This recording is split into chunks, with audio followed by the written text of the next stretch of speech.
24 big breaking. മുഖ്യമന്ത്രിയുടെ Gulf പര്യടനത്തിന് കേന്ദ്രം അനുമതി നിഷേധിച്ചു. കാരണം ചൂണ്ടിക്കാട്ടാതെയാണ് വിദേശകാര്യ മന്ത്രാലയത്തിന്റെ നടപടി. അനുമതി നിഷേധിച്ചുള്ള അറിയിപ്പ് സംസ്ഥാന സർക്കാരിന് ലഭിച്ചു. ഈ മാസം 16-ന് ബഹ്റൈനിൽ നിന്ന് പര്യടനം ആരംഭിക്കാനായിരുന്നു തീരുമാനം. ഈ മാസം 16-ന് ബഹ്റൈനിൽ നിന്ന് ഗൾഫ് പര്യടനം തുടങ്ങാനാണ് മുഖ്യമന്ത്രി പദ്ധതിയിട്ടിരുന്നത്. Saudi Arabia, Oman, Kuwait, UAE തുടങ്ങിയ രാജ്യങ്ങളിലും സന്ദർശനം നടത്തി നവംബർ 9-ന് പര്യടനം സമാപിക്കുന്ന തരത്തിലാണ് പരിപാടി ക്രമീകരിച്ചിരിക്കുന്നത്.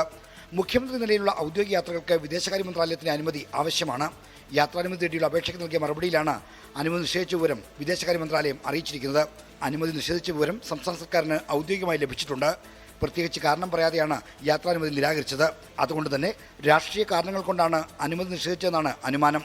തിരഞ്ഞെടുപ്പ് വർഷത്തിൽ നടത്തുന്ന ഗൾഫ് പര്യടനം രാഷ്ട്രീയ പര്യടനത്തിലാണോ എന്ന സംശയമാകാം കാരണമെന്നും പറയപ്പെടുന്നു. യാത്രാനുമതി നിഷേധിച്ച വിവരം ഇപ്പോൾ ഡൽഹിയിലുള്ള മുഖ്യമന്ത്രി കേന്ദ്ര സർക്കാരിന്റെ ശ്രദ്ധയിൽപ്പെടുത്തിയേക്കും. അനുമതി ലഭിക്കാനുള്ള ഇടപെടൽ ഉദ്യോഗസ്ഥ തലത്തിലും നടക്കുന്നുണ്ട്. ഗൾഫിലെ മലയാളി സംഘടനകളുടെ പരിപാടിയിൽ പങ്കെടുക്കുന്നതിനാണ് മന്ത്രി സജി ചെറിയാനൊപ്പം മുഖ്യമന്ത്രി പിണറായി വിജയൻ ഗൾഫ് പര്യടനം നടത്തുന്നത്.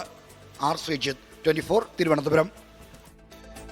ലോകത്തെവിടെയായാലും ഏത് സമയത്തും 24 വാർത്തകളും ഓഗ്മെന്റഡ് റിയാലിറ്റി പാക്കേജുകളും എക്സ്പ്ലെയിനറുകളും വിശദമായി കാണാൻ ഞങ്ങളുടെ യൂട്യൂബ് ചാനൽ നിങ്ങൾക്ക് സബ്സ്ക്രൈബ് ചെയ്യാം.